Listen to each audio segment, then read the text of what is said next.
ಇವತ್ತು ಈ ಸಭೆ ಕರೆದಿದ್ದ ಉದ್ದೇಶ ಮತ್ತು ನಿಮ್ಮೆಲ್ಲರೂ ಇವತ್ತು ಕರೆದಿದ್ದ ಉದ್ದೇಶ ಏನಂದರೆ ಎರಡು ರೀಸನ್ಗೆ. ಒಂದು, ಸಬ್ಸಿಡಿ ವಿಚಾರವಾಗಿ ಏನು ಇವಾಗ ಊಹಾಪೋಹಗಳು ಬಂದಿದೆ, ಪ್ಲಸ್ ಅದು ಆಗ್ತಾನೂ ಇಲ್ಲ. ಸಬ್ಸಿಡಿ ತುಂಬ ವರ್ಷಗಳಿಂದ ನಿಂತಿದೆ, ಆ ಸಬ್ಸಿಡಿ ರಿಲೀಸ್ ಆಗ್ತಾ ಇಲ್ಲ. ಫಸ್ಟು ನಿರ್ಮಾಪಕರಿಗೆ ಮತ್ತು ನಮ್ಮ ಪ್ರದರ್ಶಕರಿಗೆ, ವಿತರಕರಿಗೆ ಏನು ಸಪೋರ್ಟ್ ಆಗಬೇಕು ಆ ವಿಚಾರವಾಗಿ ನಮ್ಮ ಅಧ್ಯಕ್ಷರಾಗಲಿ ನಮ್ಮ ಪದಾಧಿಕಾರಿಗಳು ಅದ್ರ ಬಗ್ಗೆ ಗಮನ ಕೊಡಬೇಕಿತ್ತು.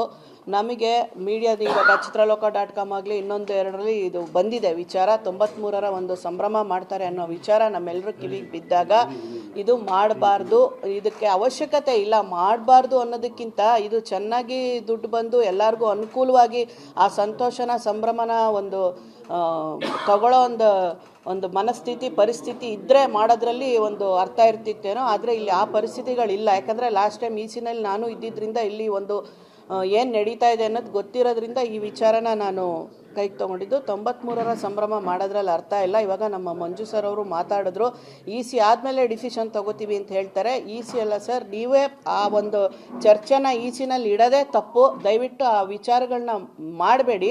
ಅದ್ರ ಬದಲಾಗಿ ನಮಗೆ ನಿರ್ಮಾಪಕರಿಗಾಗಲಿ ನಮ್ಮ ಈ 3 ಪ್ರದರ್ಶಕರಿಗೆ ವಿತರಕರಿಗೆ ಏನು ಅನುಕೂಲ ಮಾಡಬೇಕು ಆ ವಿಚಾರದಲ್ಲಿ ನೀವು ಚರ್ಚೆನ ಮಾಡಿ ಅಂತ ನಮ್ಮೆಲ್ಲರ ಒಂದು ಅನಿಸಿಕೆ.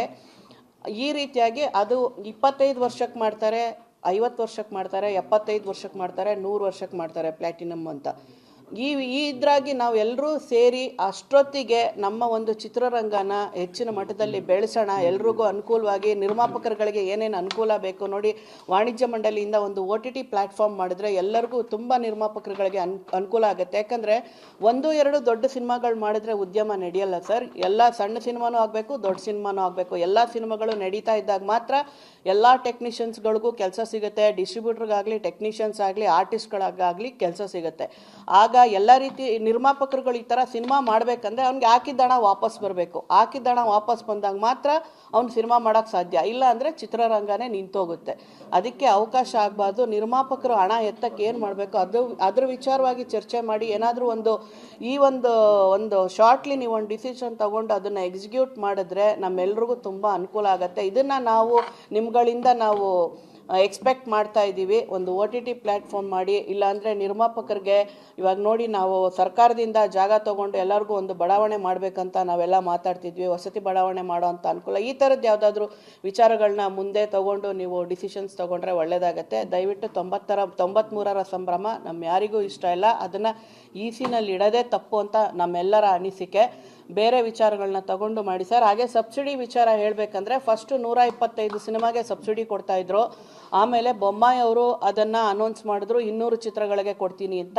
200 ಚಿತ್ರಗಳಿಗೆ ಬಂದಿದ್ದು ಅದು ಸ್ಟಾಪ್ ಆಗಿದೆ ಅನ್ನೋದು ಲಾಸ್ಟ್ ಟೈಮ್ ನಾವು ECನಲ್ಲಿದ್ದಾಗ ಅದು ನಮ್ಮ ಗಮನಕ್ಕೆ ಬಂದಿಲ್ಲ. ಅದು ಆಗ್ತಾ ಇಲ್ಲ ಅನ್ನೋದು ECಗೆ ಬಂದಿಲ್ಲ. ಅದು ಆದರೆ 200 ಚಿತ್ರಗಳಿಗಾಗಿತ್ತು. ಆದರೆ ಮತ್ತೆ ಈ ಕಾಂಗ್ರೆಸ್ ಸರ್ಕಾರದ ಬಂದ ಮೇಲೆ 125 ಸಿನಿಮಾಗಳಿಗೆ ಅವ್ರು ಮಾಡಿದ್ದಾರೆ. 125 ಸಿನಿಮಾ ಬೇಡ, ದಯವಿಟ್ಟು ಅದು 200 ಸಿನಿಮಾಗಳಿಗೇ ಮಾಡಿ.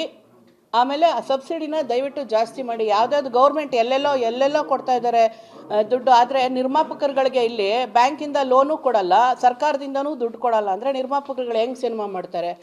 ಖಂಡಿತ ತುಂಬಾ ತೊಂದರೆ ಆಗ್ತದೆ. ಈ ವಿಚಾರವಾಗಿ ದಯವಿಟ್ಟು ಮಾಡಿ ಸರ್.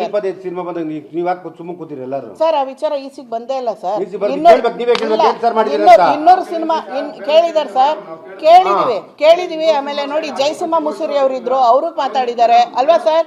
ನಮ್ ಗಮನಕ್ಕೆ ಬಂದಿಲ್ಲ ಅಲ್ವಾ ಸರ್? ನೋಡಿ, ಜಯಸಿಂಹ ಮುಸುರಿ ಸರ್ ಇಲ್ಲೇ ಇದ್ದಾರೆ.